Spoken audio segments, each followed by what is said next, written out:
In today's vlog, I'm going to answer a couple questions that have come in recently related to my health and fitness journey. But before I do, I want to share with you a few video clips from my most recent cycling adventure, which happens to be my favorite form of exercise.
And that, my friends, is just a small sample of the amazing sights that I had the opportunity to witness on my ride this past Saturday. Now, some of you know that back in November of 2014, I made a radical decision to completely change my lifestyle by making a commitment to working out 6 days a week, every week, for the rest of my life. And I'm super excited to tell you that now, almost 3 years later, I've been able to maintain that commitment with only a few exceptions of a missed day here or there, mostly associated to a travel day and one time when I was sick. I'm not perfect at anything that I do, and even with this commitment, I'm not striving for perfection.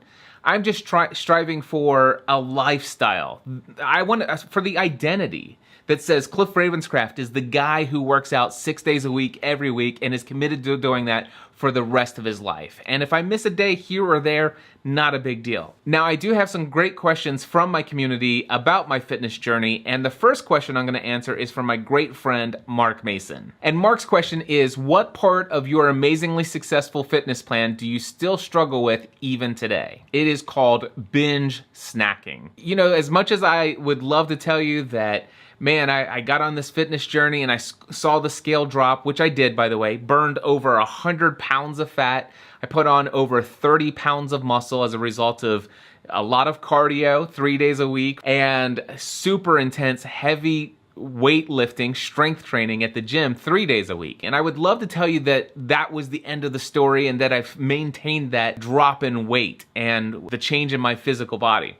But I can tell you a couple years ago, I was fitting into large size t-shirts, and that's going from 3X t-shirts, by the way, down to large t-shirts. I was wearing large button-up shirts and felt like amazing in public. It was awesome. But over time, I get into these seasons of binge eating, binge snacking, and I can just go way overboard. Going to the movies and grabbing some butter popcorn and getting a king-size Kit Kat to go with it. So I might still burn 600, 800, 1,200 calories. And if I go cycling on the weekend and do a 100-mile bike ride, I might burn 8,000 calories. Now here's the thing. I definitely benefit from all the cardio and strength training that I'm doing. My cardiovascular health today is unbelievable. My endurance levels, unbelievable. My strength, unbelievable. But unfortunately, as far as the calorie benefit of all of that exercise, unfortunately, I undo a lot of those benefits by binge snacking. And it's something that comes in seasons. There are times when I'm like, okay, time to curb this and to make a commitment here and cut things back and get a little bit more serious about my health as far as when it comes to what I'm eating and how often and how much.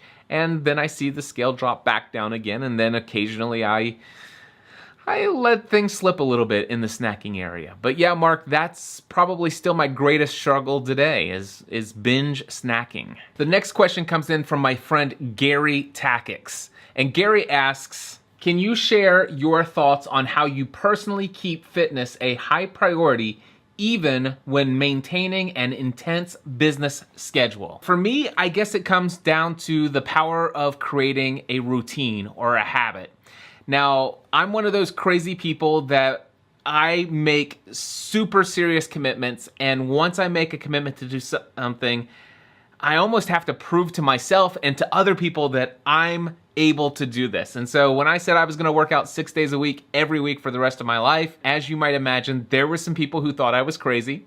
There were people who said, hey, you're setting your sights way too high. Why don't you bring the bar down a little bit so that you don't run the chance of getting discouraged if you don't meet this? And I'm kind of glad that there were people who didn't believe I could do it, because that even gave me even more incentive, if you will, to prove them wrong.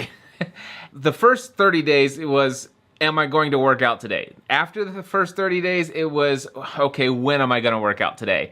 And then after 90 days, it was quite simply, when do I get to work out today? I can't wait to work out today.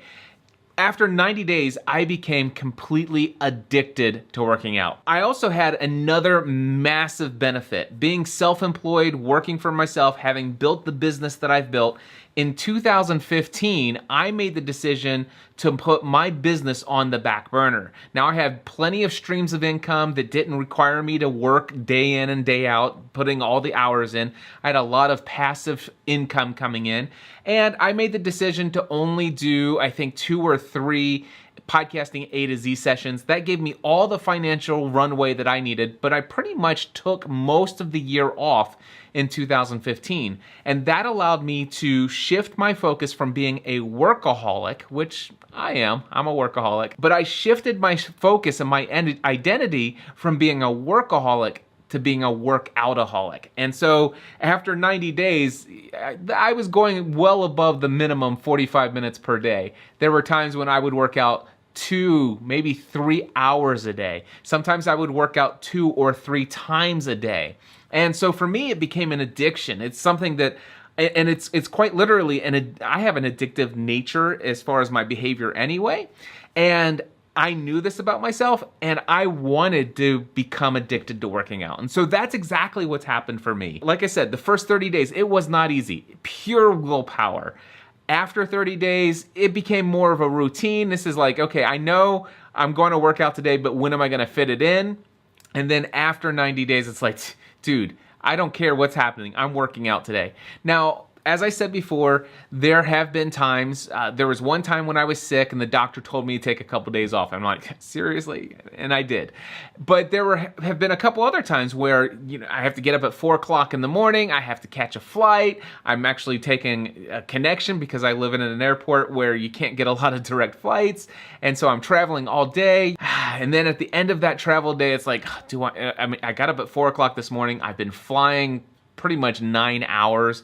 Am I going to go down to the gym and work out late at night, or am I just gonna go ahead and call it a day and work out tomorrow? I've had a couple of those. I literally consider myself still today to be a workaholic. I love the work that I do. I love the business that I have. But first and foremost, I'm a workoutaholic. I absolutely love what happens inside of my body when I'm working out. And if you want to learn more about that, there's this book called Younger Next Year. That book will help explain why working out for me is such a high priority. I'm not working out to lose weight. I'm not working out to prepare for some kind of race or event or triathlon, a marathon.